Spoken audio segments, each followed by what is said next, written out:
Siapa sih yang gak pernah punya mimpi? Namanya hidup di dunia, kita pasti selalu punya namanya impian. Yang namanya impian pastinya selalu di atas atau lebih daripada realita kehidupan kita.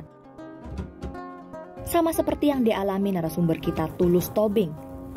Pemirsa setia Good News pastinya pernah menonton episode di mana Tulus dan istrinya Fanny memberi kesaksian bagaimana Tuhan mempromosikan kehidupan mereka. Meskipun dilahirkan di tengah keluarga yang kekurangan, tidak mematahkan semangat Tulus untuk mengejar mimpinya. Menariknya, kali ini Tulus kembali hadir ke Good News Program untuk menceritakan bagaimana Tuhan bekerja dalam kehidupannya. Bagaimana imannya dibawa semakin naik dalam perjalanan hidupnya selama perpindahan dari Singapura ke New Zealand. Level baru, pastinya tantangan baru juga akan hadir. Seperti apa update dari perjalanan hidup Tulus Tobing dan Fanny Sibarani? Jangan beranjak kemana-mana. Sesaat lagi, kesaksian selengkapnya hanya di Good News Program at Storehouse. Nah, saya mau tanya, waktu itu kamu cerita waktu kecil kamu diajak mama kamu untuk cari belalang dan makan belalang. Jadi memang waktu itu memang gak ada makanan, ya. Sama sekali gak ada makanan. Dan mama saya memang mengajak saya ke rumput. Waktu itu rumputnya banyak belalang. Saya pikir dia mengajak saya bermain, tapi dia minta saya tolong untuk nangkap belalang. Bagi saya hal yang mudah. Dan saya tangkap, kemudian dia bawa pulang dan dia goreng. Saya lihat, saya masih ingat momen itu, dia goreng. Cuman minyak gorengnya sedikit banget. Jadi apa yang terjadi, belalangnya itu gosong. Sehingga ya kita makan dengan pahit gitu loh. Ini luar biasa ya, kalau saya ingat juga kesaksiannya Tulus. Dia itu bilang gini, Masa. Kalau kita punya duit baru kita makan mie instan. Nah, kebanyakan orang di Indonesia makan mie instan kalau duitnya udah menipis gitu ya. Terutama kalau anak-anak gajian kos. baru terima gajian pasti makan yang lebih mewah gitu. Tapi kalau udah akhir bulan baru mie instan keluar. Kalau kamu malah kalau punya duit makan mie instan gitu ya. Iya, karena seperti saya ceritakan dulu, mama saya kan papa saya udah meninggal waktu saya umur kelas 3 SD. Jadi mama saya single fighter, gak ada yang kerja. Dan dia juga gak punya keahlian khusus. Yang dia bisa adalah cuman jual barang, misalnya tetangga jual panci atau jual bajunya. Mereka malu dan butuh perantara mama saya. Sehingga kalau ada yang beli dapat 1.000 gitu, lumayan bisa beli mie instan. Itu doang kerjanya tiap hari begitu. Nah, 7 tahun yang lalu waktu Tulus dan Fanny datang ke Good News untuk memberikan kesaksian, itu saya ingat betul kamu sudah bekerja di Singapura ya. Iya, betul. Akhirnya kamu mendapatkan apa yang kamu cita-citakan, bisa menjadi IT programmer, kerjaan di Indonesia bagus, sampai dipromosikan Tuhan bisa kerja di Singapura. Ya, dan itu pun bayarannya ribuan dolar, saya masih ingat kok, ya kan? Nah, sekarang kabar terbarunya katanya kamu pindah lagi ke New Zealand. Sebenarnya apa yang terjadi di Singapura? Singapura kan maksudnya juga banyak impian banyak orang gitu, negara yang teratur, income per kapita juga jauh lebih tinggi daripada kebanyakan orang-orang di Jakarta gitu. Fanny mungkin bisa cerita versi kamu? Tulus sendiri melihat anak-anak yang sekolah di Singapura itu kasihan karena kayaknya beban pelajarannya tuh besar berat sekali ya, secara akademis berat. Secara akademis ya, dan terus? Kita coba apply PR waktu itu sampai 3 kali ditolak. Di New Zealand? Di Singapura. Oh, di Singapura. Ya. Terus, jadi terus. Waktu udah ada Justin, dia punya mimpi seperti itu. Ya. Terus kemudian akhirnya cerita itu berlanjut?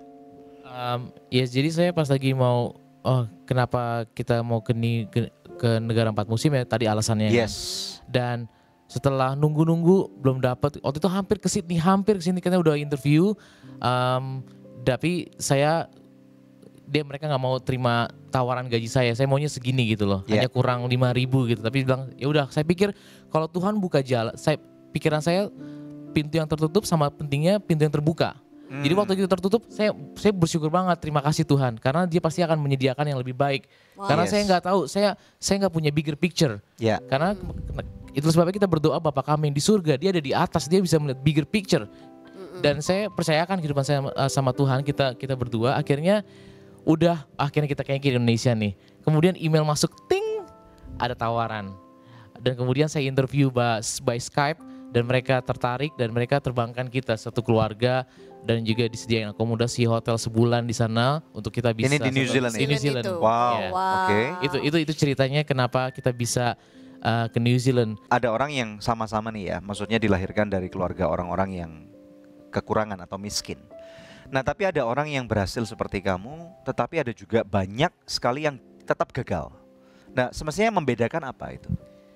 Ini agak panjang, cuma saya akan coba menjelaskan. Sebenarnya saya melihatnya dari ini, dari sebuah benih. Oke. Sebenarnya benih yang ada di sekitar kita tuh benih sangat terbaik. Dari setiap pastor, setiap gereja itu mereka memiliki benih firman Tuhan itu sangat baik sekali. Cuman Betul. masih di tangan mereka. Akhirnya pas ditabur, nah itu yang membedakan jatuhnya tuh di tanah yang mana. Nah saya memang pas lagi ada benih itu saya terima karena itu adalah tanggung jawab saya. Karena kata Tuhan kan jagalah above all else guard your heart. Jadi jaga hatimu. Iya, above all else maksudnya di atas deposito kita, di atas pekerjaan kita, di atas tabungan kita, di atas kekayaan kita, jaga hati kita katanya. Termasuk di atas kemiskinan, karena Betul. pada waktu itu kamu masih kondisinya masih minus banget ya. Iya. Oke. Kemudian firman itu saya jaga. Karena itu tanggung jawab kita. Kan ada 4 perumpamaan dibilang yang di pinggir jalan, artinya karena dia nggak mengerti. Tapi saya berusaha untuk mengerti. Saya cari orang yang bisa menjabarkan firman Tuhan dengan sangat baik sehingga saya bisa mengerti. Yang kedua kan yang di tanah berbatu-batu, saya make sure bahwa hati saya itu nggak ada batu-batu. Karena matahari itu sebenarnya nggak ada yang salah dengan matahari. Matahari itu baik. Pas saya mendengar firman Tuhan, saya harus expect something happen. Karena dia bilang penindasan for the word's sake katanya. Untuk kebaikan firman Tuhan itu. Makanya saya dengar, Allahku akan mencukupi segala kebutuhanmu. Kenyataannya saya nggak makan. Terus saya mau ngapain? Saya mau menggerutu. Tapi saya bilang, Tuhan terima kasih. Saya percaya bahwa saya akan Tuhan cukupi. Amen. Saat itu saya terima janjinya, saya pelihara. Amen. Dan untuk berbuah itu tunggu waktu, ada prosesnya. Tapi saya tetap sabar. Itu sih yang menurut saya membedakan firman yang sama, benih yang sama, yang sangat benih itu terbaik loh, the best seeds. Yang membedakan adalah cuman hati karena saya pas di gereja saya satu tempat duduk sama orang-orang lain juga kan. Betul. Semuanya semua mendengarkan hal yang sama, cuman yang membedakan adalah tanggung jawab masing-masing.